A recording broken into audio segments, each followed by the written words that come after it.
a lot of elected leaders from the rest of the country who have had time to be here. You saw yesterday the senators who are here. Senator Methu is here today, and a number of others, honorable members of parliament whom we are going to introduce. You'll see them, see Honorable Jenny Kiara here and the others. We are very grateful that you have found time to be with us as we moved around and as we are engaging the people of this part of our country. I'm grateful to the party leaders. All our parties are in the United Alternative Government. We have national officials of the DCP, we have national officials of Jubilee, we have national officials of WIPA, national officials of PLP, and we have national officials of PNU and many other parties that are here. The party leaders of PTP and the party leaders of Kenya Social Congress.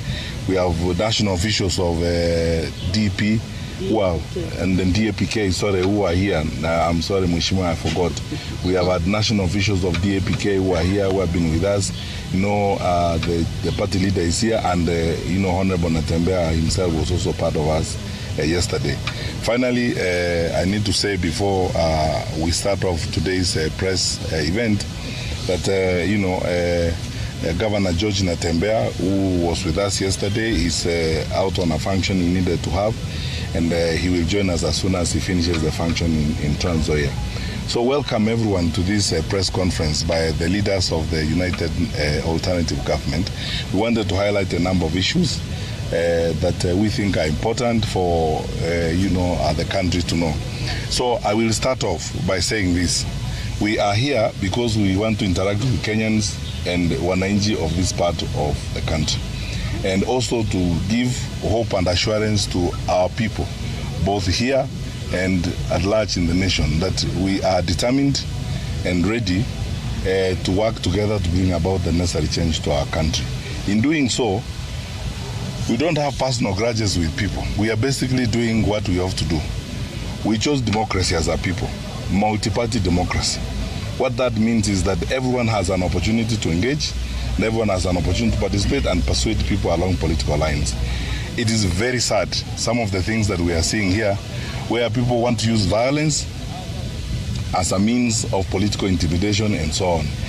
Some of my colleagues are going to again talk about that in some level of detail, but we have to condemn this. This is lower than primitive.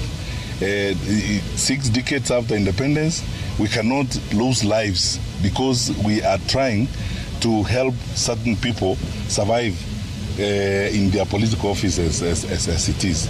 We need every life. One life is one life too many. Let's ask our leaders. Political differences are fine. We don't have to agree all the time. And when we do not agree, let us execute them with a measure of decency. We don't have to kill people. We don't have to send people and so on. Some of the people that I'm told were involved in this are even young people who have been hired and recruited from even outside of Gusii and Nyamira. And then they have been brought in for this particular purpose. How can you turn against your own people? Because I don't understand. I find it difficult to call these people leaders. How can you turn against your own people? How would you want to kill your own people? And there's no crime they have done except that they have expressed a different opinion from yours. So we want to ask our brothers and sisters in leadership, let's be decent people. Let's get some work done. Let's have a conversation, and let us allow our NGO to make a decision on how they want to go. We are confident and we are sure about the things we understand this country very well. There is near unanimity in this country, as you saw yesterday, all the way from Narok, Bomet, and all the way. There is near unanimity in this country. Our colleagues in the administration have not performed, they have not delivered on their promises, and it's time for them to do a decent thing. And the decent thing is to prepare themselves to go through a democratic process that replaces them, so that the Kenya can have a government that they can work with and they can respect. And in saying so, we are not committing crime. We are citizens of this country who love our country. We want our country to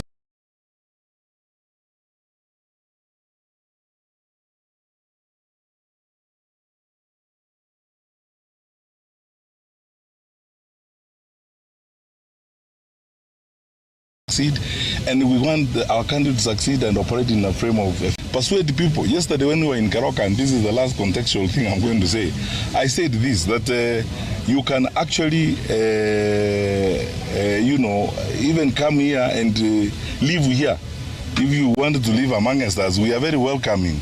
You can come and live here. And if I may say something small for the local vernacular stations, umugambi bw'enseye n'abasani baye nabwato busibole gocha agorobole muiga gache nyombaga ararororo amenyo aragerega akira lituko aronyore getande sakorara era atarega jichino chitakwa n'abantu bitonyegata gitu.